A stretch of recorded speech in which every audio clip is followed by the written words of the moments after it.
We're here in Adidas store in BGC and kukuha ko nito.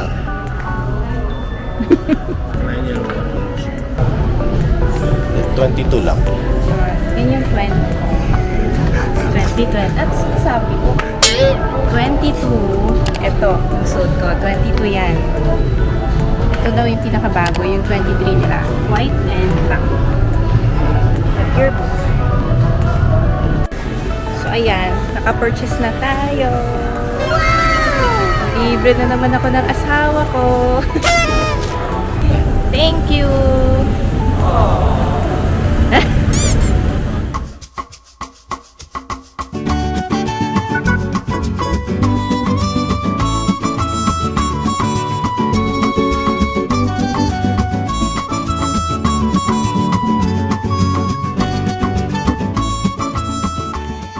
Hello everybody! Welcome to my channel. My name is Vanessa and in today's video may i-unbox na naman po tayo.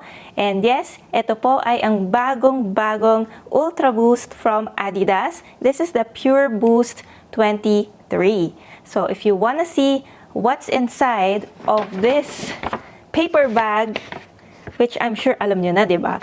Let's go and unbox this one. But before that, subscribe to my channel kung hindi pa kayo nagsasubscribe.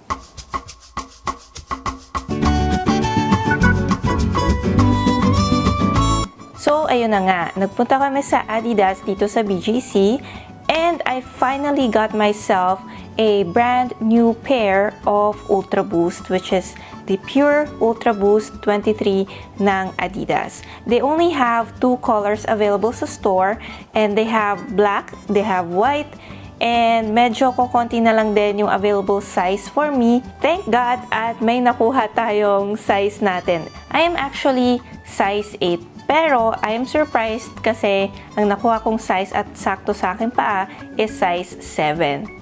Which is weird. But that's how it is. Yun talaga yung nagkasya sa pa ko, yung size 7 instead na size 8. So tara, let's unbox this new Adidas item right here. So ito yung box niya guys, and this is what it looks like on the side. Ang size ko is sa US is 7. This is actually 6.5 sa UK size. So what I got is the Pureboost 23 white color. Tada!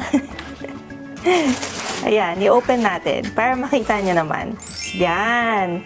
So, ito siya guys. Ang ganda, diba? Super linis. Ganda ng dating niya.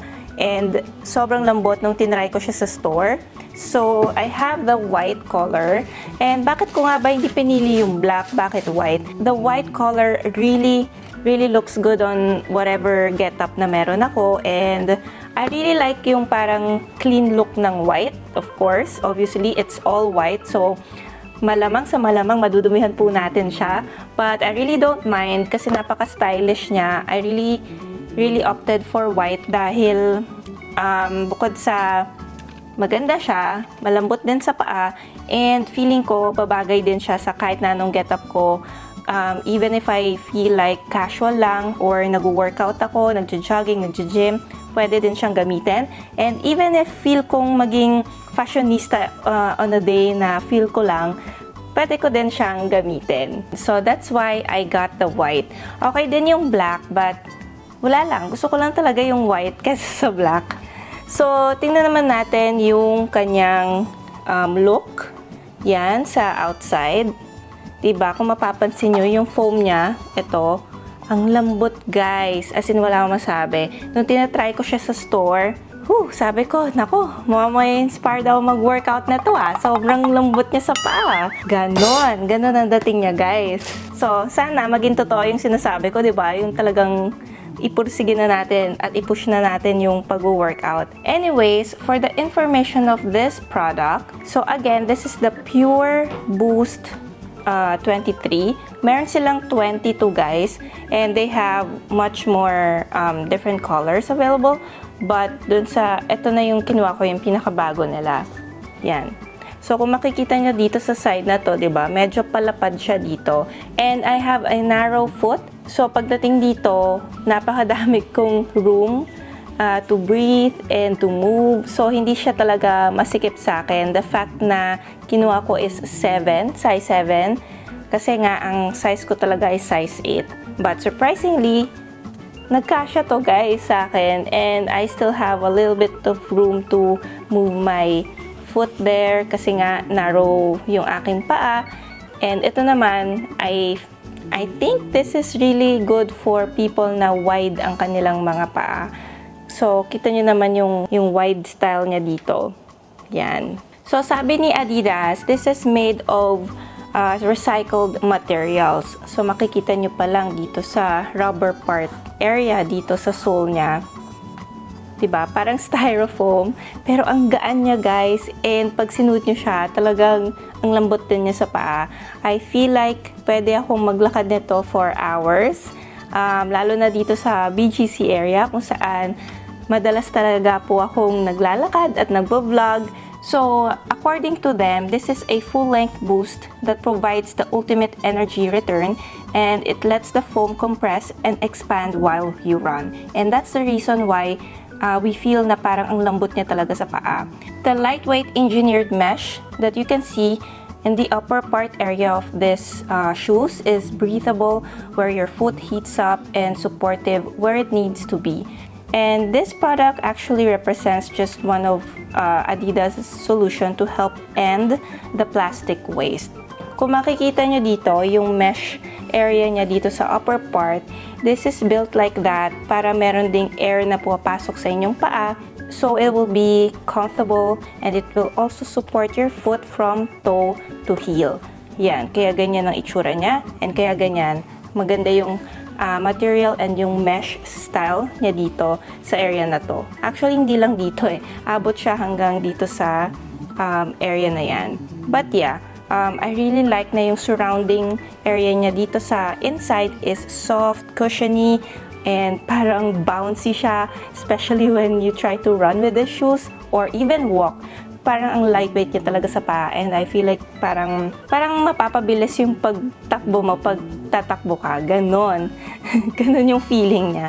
So now I am going to show you guys some close-up clips of this shoes right here para makita nyo in details yung itsura niya.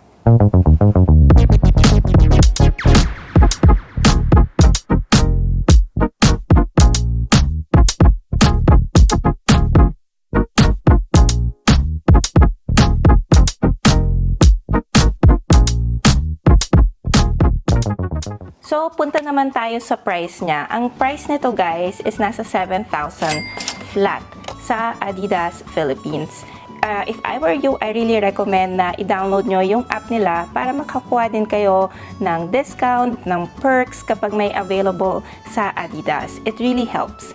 And yeah, this is 7,000 pesos and I think worth it siya for this pair of Pureboost Adidas 23. So that's it. If you want to check out the Pureboost 23 ni Adidas, go ahead and check out their website or you can also visit their stores nationwide.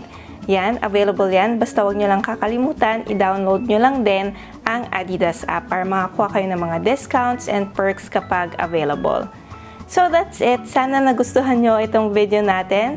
Ang napakasimpleng pag-unbox ng bagong Adidas Pureboost 23. Kung nagustuhan nyo to, yung mga ganitong videos natin, just hit that like button and subscribe to my channel kung hindi pa kayo nagsasubscribe. I'll see you on my next video.